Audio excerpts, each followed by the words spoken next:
ẹ̀yin obìnrin ẹ tọ́jú ọkọ yín, ẹ̀yin ọkùnrin náà ẹ tọ́jú ìyàwó yín.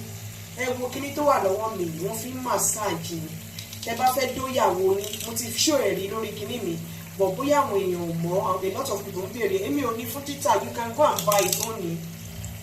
Ẹ̀rí, mo fi ń ṣe fàájì ara mi ni. Ẹ̀rí, fi ń massage ara mi ni, a fi massage ọkùnrin, wá fi massage obìnrin. Ìwọ ìyàwó o lè wá pé ọkọ ẹ sínú bedroom, wá bú kó bọ́ra, wá bú oil sí lára, wá fi massage gbogbo ara rẹ̀ láti prepare fún pé bóyá ẹ fẹ́ dóra yín. Ìwọ ọkùnrin náà wá ní kí obìnrin yẹn bọ́ra, wá fi massage gbogbo ara rẹ̀ láti prepare fún dídó tẹ́ fẹ́ dóra yín. Ó ní massage ara dáadáa, ó ní lè tó ní. Ṣẹ́rí inú ẹ̀ ló wá ọ́ nìyẹn. Massage gbogbo ara mi délẹ̀, mo fi ń ṣe fàájì ara mi ni. Wàá mú massage ẹ̀ tójútójú, ṣẹ́rí bó ṣe ń dún.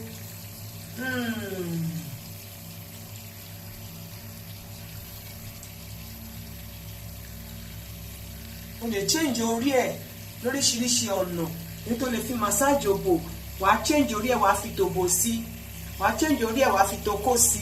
Eléyìí ni powerhouse ẹ̀, bọ̀ orí ẹ̀ yìí o lè change ẹ̀ ní gbogbo oríṣiríṣi bó bá ṣe fẹ́. Orí wà tó lè fi massage òbò, èyí tó lè fi massage ojú, tó lè fi massage òbò, okó, gbogbo ẹ̀ ló wà.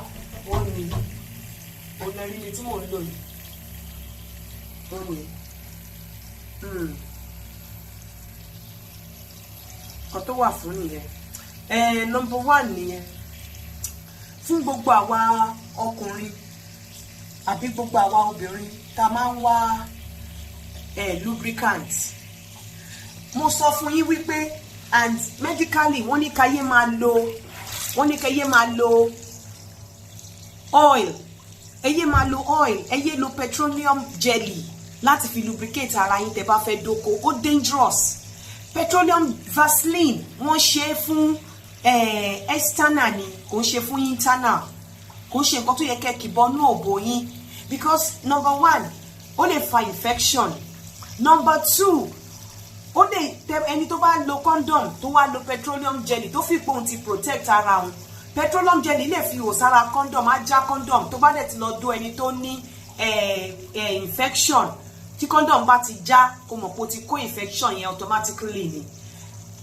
Petroleum jelly àti oil wọ́n ò ṣe fún ipe ká fi massage ara wa, àwọn ò ṣe fún pé bí ká fi lubricate tá bá fẹ́ dóra wa. It's not for that. Petroleum jelly àti oil, it's not for pé ká fi lubricate ara wa. Nǹkan tẹ́ lè máa lò rè, ẹ lọ bèrè, is water based lubricant lélẹ́yìí tẹ́ lè lò láti lubricate ara yín. Ó ní go to the chemist, go to the shop and ask for water based. Ẹ yé lo oil mọ́, ẹ yé lo petroleum jelly mọ́, ẹ lè yo Vaseline mọ́ láti fi pa okó àbí pa òbò tẹ́ bá fẹ́ dóko. It's wrong. Ó lè fa infection tí condom bá dẹ̀ ti já, kò ṣeé lò mọ́. Tí condom bá ti já tẹ́ bá lò ẹ kò tanra yín ni, ó sì lè lóyún, ó dẹ̀ lè ní infection. Nǹkan tẹ́ lè lò rè láti lubricate ara yín, which is water based. Tí bá dá sílẹ̀ fún yín tí mo ti já, bí water ló ṣe rí. It's water based lubricant ni. Then fún gbogbo àwọn tó ń sọ pé òbò àwọn mu jọ, òbò láti mu jọ. Tí wọ́n bá ti dé age tó ti dé menopause, age tó yẹ pé estrogen kò produce estrogen mọ́. Àwọn estrogen tí yàn produce ló máa ń jẹ́ kí òbò kó dàbí pé ó wà oily, ó clean, ó smooth. But tí yàn bá ti wọ menopause tí ó produce estrogen mọ́, there's tendency pé kí òbò máa mu jọ. Ó dàbí ara kó má cream ara dry. So òbò tí ó produce estrogen mọ́, òbò tí ó produce estrogen mọ́, tí estrogen level ti low, ó di dandan kó mu jọ. So ìyẹn ó ṣe, it's nothing to worry about. It's really nothing to worry about. Then ẹ̀yin obìnrin, mo ń sọ tèmi, ẹ̀yin obìnrin tẹ́ ń lọ pe girlfriend ọkọ yín, tẹ́ ń bá girlfriend ọkọ yín jà, tẹ́ ń mú number, tẹ́ lọ pe girlfriend ọkọ, tẹ́ ń bọ́kọ jà, ẹ ń tanra yín ni o, because ẹ lè stop ọkùnrin láti ṣe nǹkan tó bá fẹ́ ṣe. Ẹ ń worsen case fúnra yín ni, because that man ẹ ń sọ fún pé kò táṣẹ pa nílé ẹ̀. Máa yẹn á wò yín débi pé time tẹ́ bá ti dàgbà, tẹ́ ti relax, tẹ́ ti fi pé bí ẹ fẹ́ jèrè ọkọ, ìgbà yẹn ló máa lọ dó ọmọ kékeré kan lóyún pé kí lẹ fẹ́ ṣe. Òróró sì wà lójú yín nísìn, ẹ sì lágbára láti jà. Ìgbà tí ò sóróró lójú yín mọ́, tí ò sẹ́ni tó lè sọ pé kí lẹ̀ ń tà lórí ìgbà mọ́, ìgbà yẹn ni máa yẹn máa san padà fún yín. Ìgbà yẹn ló máa wá lọ wọ́ ọmọ kékeré kan nígbà tẹ́ ti fi pé fẹ́ jèrè ọkọ, wá wọ́ ọmọ kékeré kan wá dolóyún, wá gbélé yín lórí. Kí lẹ wá fẹ́ ṣe? Ṣé wọ́n ti torí ọkùnrin kan dákó? Ṣé wọ́n ti torí obìnrin kan dákó ni? Wọ́n ti torí obìnrin kan dákó. Tí ọkọ ẹ bá ní discipline, tí ò bá fẹ́ ṣe, ẹ má push ẹ. Because tẹ́ bá ń ṣe bí ẹni wípé ẹ lè ṣọ́ ọkùnrin, ó máa ń jẹ́ kó rí wọ́n táṣì ni. Débi wípé wá wò pé kóun wá wo nǹkan tí múdà ẹ fẹ́ dà. Tó bá keep house ẹ in order, tí ọkọ ẹ bá lọ, mo sọ fún ẹ, he would come back to you. Ọ̀pọ̀lọpọ̀ obìnrin nǹkan tó yẹ ká gbájúmọ̀. Ọ̀pọ̀lọpọ̀ obìnrin ò mọ bó ṣe ń tiẹ̀ ń kí oríkì ọkọ.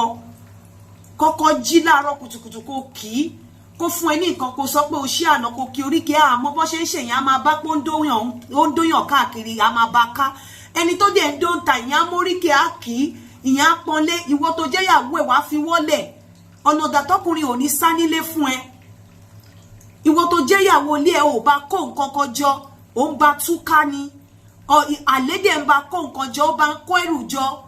Ó máa sá fún lọ bá lè á fi wọ́lẹ̀ tó ti mọ̀ wípé alájẹtúká ni ẹ́. Nǹkan tó yẹ ká gbájúmọ̀. Obìnrin mi ò mọ ara mú, obìnrin mi ò kò mọ́mọ́ tọ́jú. Obìnrin mi wá wọnú ilé ẹ̀ bá máa rùn ìtọ̀ ọmọ. Ọkùnrin dẹ̀ ń wọnú ilé àlè, ó ń rùn perfume látẹnu ọ̀nà, á sá kúrò lé fún á lọ bá lè. Ẹ wá rò bí agídí àti wàhálà tẹ́ ń ṣe, rò pé ó lè ní pé kí obìnrin ó lè force ọkùnrin láti fẹ́ yín, kò lè force ọkùnrin láti fẹ́ yín o. Ẹ̀yà ajá àtúrà ìwà wa ká tún ṣe, ẹjẹ́ àtúwà wa ṣe. Ẹ má jẹ́ ká máa fìpá lè force ọkùnrin láti máa yàlè, àbí a lè force ọkùnrin láti jókòó lé. We can't do it. You can only try your best. Go be your best to your man. If you want to keep your man, be your best to your man. Jẹ́ kí ọkọ ẹ kó anywhere tọkọ ẹ bá wà kó máa rántí ẹ. Ìyẹn ò sì ní kó má dóbò tó bá fẹ́ dóbò ńta. I'm telling you. Ìyẹn ò ní kó má dóbò kó bá fẹ́ dóbò ńta. And keep yourself clean.